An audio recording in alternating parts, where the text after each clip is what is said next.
দর্শক, আমাদের দেশের নাটক কিন্তু ভীষণ রকমের সমৃদ্ধ।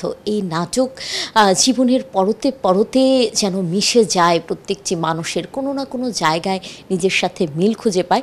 আর সেই নাটকে যখন আমরা নারী কেন্দ্রিক চরিত্রগুলো দেখতে পাই, যেখানে নারীদের দুঃখ, আনন্দ, যুদ্ধ সব একেবারে মূর্তিমান, তা কিন্তু বিশেষভাবে নজর কাড়ে প্রত্যেকের। আর সেরকম একটি নাটক কিন্তু সম্প্রতি আমরা ইউটিউবে দেখতে পেয়েছি, মাটির মেয়ে, যে নাটকটিতে অভিনেত্রী শায়লা সাথী দুর্দান্ত অভিনয় করেছেন এবং মিশে গেছেন মানুষের ভেতরে। প্রত্যেক নারী মনে হয় নিজের ছায়া তার অভিনয়ে দেখতে পেয়েছে। আজ আমরা কথা বলবো শায়লা সাথীর সাথে, যে এত অল্প বয়সে 250-এর বেশি নাটক করেছেন তিনি এবং দুর্দান্ত অভিনয় করছেন। শুনবো তার গল্প। কেমন আছে? অনেক ধন্যবাদ, আমাকে এত সুন্দর করে একটা ইন্ট্রো দিলেন। আমার মনে হয় জীবনে প্রথম খুব সুন্দরভাবে আমি একটা ইন্ট্রো শুনলাম। আমার ভীষণ ভালো লেগেছে আপনার ইন্ট্রো শুনেই। আমি আলহামদুলিল্লাহ ভালো আছি, আপনি কেমন আছেন? ভীষণ ভালো আছি। যে নারী কেন্দ্রিক চরিত্রগুলো করছেন, একের পর এক করছেন, এবং খুব যে ভারী বয়স ব্যাপারটা তাও না, এত অল্প বয়সে এত ভারী ভারী চরিত্র করছেন। কেমন লাগছে? আমার খুবই ভালো লাগছে, কারণ নারী কেন্দ্রিক গল্প তো খুব কম হয় ইন্ডাস্ট্রিতে। আমি অনেক লাকি যে আমি এই এত অল্প বয়সে এই ধরনের গল্প করার সুযোগ পাচ্ছি। এবং অনেকেই মনে করে আমার যে বয়সটা, আসলে এই বয়সটাতে আমি শুধু প্রেমের গল্প করব, আসলে এই বয়সটাতে আমি শুধু হয়তো দুষ্টামি, ফান, এই ধরনের গল্প করব। আমার কাছে মনে হয় প্রত্যেকটা গল্প, প্রত্যেকটা চরিত্র আমার কাছে অনেক ইম্পর্ট্যান্ট। আমি যেহেতু অভিনয়কে এনজয় করি, সো আমি প্রত্যেকটা ক্যারেক্টার করতে পছন্দ করি। আর যেখানে আমি মেয়েদের গল্প বলতে পারবো, মেয়েদেরকে রিপ্রেজেন্ট করতে পারবো, আমার কেন মনে হবে যে আমার ওইটার জন্য একটা নির্দিষ্ট বয়স লাগবে? আমি এই বয়সে যেরকম পারছি, যে আমি এই বয়সের মেয়েদের কথা বলছি। আমার যে বয়সটা, এই বয়সের মেয়েদের কি বিয়ে হচ্ছে না? এই বয়সের মেয়েরা কি সংসার করছে না? তাদের জীবনের কি গল্প নেই? অবশ্যই আছে। এই যে একটা মাইন্ডসেট, আমাদের যে একটা নির্দিষ্ট বয়স 30 পেরোলে বা 35 পেরোলে হয়তো আমরা ম্যাচিউর গল্প বলার চেষ্টা করব, না হলে নায়িকারা হয়তো নায়িকা থাকে না, নায়িকারা অনেক পরিণত ম্যাচিউর হয়ে যায়। আমার কাছে মনে হয় এই কনসেপ্টটা টোটালি রং। আমার কাছে মনে হয় যে আমার অভিনয় দেখে দর্শক আমার সাথে কিভাবে কানেক্ট করছে, আমাকে কিভাবে নিচ্ছে, আমার কাছে এটা ইম্পর্ট্যান্ট। এই যে এতগুলো নাটক করে ফেললেন মাত্র, মানে কি বলবো, এখনও লেখাপড়া করছেন এবং থিয়েটারেই করছেন জগন্নাথে, এই সমন্বয়টা কিভাবে করলেন? এত এত কাজ, পড়াশোনা। আসলে আমার ছোটোবেলা থেকে স্বপ্ন ছিল আমি অভিনয় করব। একদম ক্লাস 5 থেকে, তখন তো একটা বাচ্চা আসলে ওইভাবে বুঝবে না। আমি যখন ক্লাস 3-তে ছিলাম তখন শুরু হয় আমার কালচারাল লাইফ।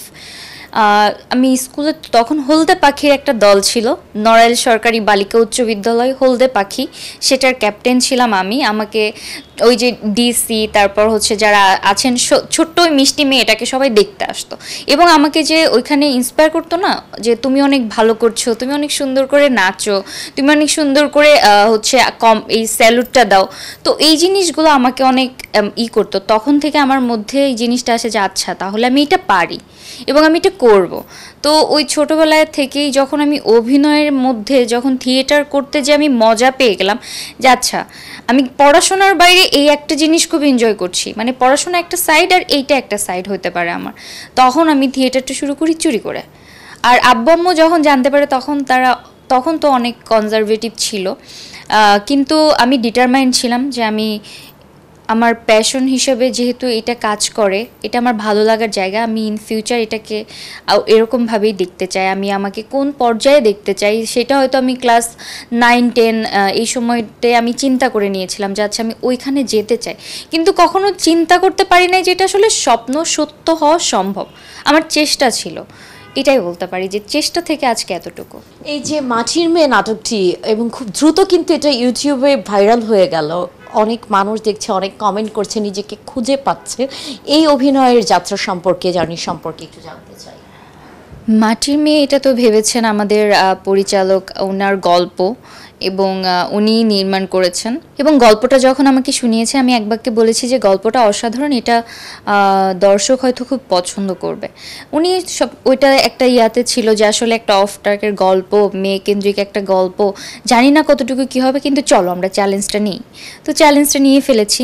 কিন্তু আমার কাছে যখন আমি চরিত্রটা করেছি আমার কাছে মনে হয়েছে আমি আমার উপর অনেক বড় একটা দায়িত্ব নিয়ে ফেলেছি, কারণ আমি একটা নারীর গল্প বলছি, একটা নারী না কিন্তু আমি বাংলাদেশের শত শত হাজার হাজার লাখ লাখ নারীকে প্রেজেন্ট করছি আমার মাধ্যমে তাদের ইমোশনটা আমি সবার সামনে তুলে ধরার চেষ্টা করছি। সো আমি এটা ফিল করেছি। আমি কখনো মানে কোনো একটা সময়ের জন্য আমি ওই চরিত্রটা থেকে বেরিয়ে কিছু করি নাই। এবং আমার কাছে মনে হয়েছে তখন যে এই কাজটা যদি দেখে যখন মেয়েরা কান্না করবে বা মেয়েরা বুঝতে পারবে যে আমি তাদের ফিল করেছি, ওইখানে আমার কষ্ট সার্থক। এবং ইউটিউবে আমি অলরেডি আমার পুরস্কার পেয়ে গেছি, কারণ প্রত্যেকটা মেয়ের হৃদয় ছুঁয়ে গেছে কিন্তু নাটকটা। সো আমার কাছে মনে হয় প্রত্যেকটা মেয়ের কিছু না কিছু করা উচিত, টিউশনি করুক বা হচ্ছে ছোটোখাটো বিজনেস করুক, যাই করুক না কেন কিছু না কিছু করুক। এবং প্রত্যেকটা মেয়ে ফুল, আমার কাছে প্রত্যেকটা মেয়ে পাখি। আমার কাছে মনে হয় মেয়েদের পাখির মতো উড়ে বেড়ানো উচিত। মেয়েরা ফুলের মতো সুন্দর, তারা সৌন্দর্য ছড়াবে, সুবাস ছড়াবে, এবং যেখানেই যাবে না কেন ওই পরিবেশে তারা মানে মুগ্ধতা তৈরি করবে। নারীরা ফুল হয়ে ফুটুক, পাখা মেলে উড়ুক, এমন প্রত্যাশা আমাদেরও। সুমনা সুমি, ৭১, ঢাকা।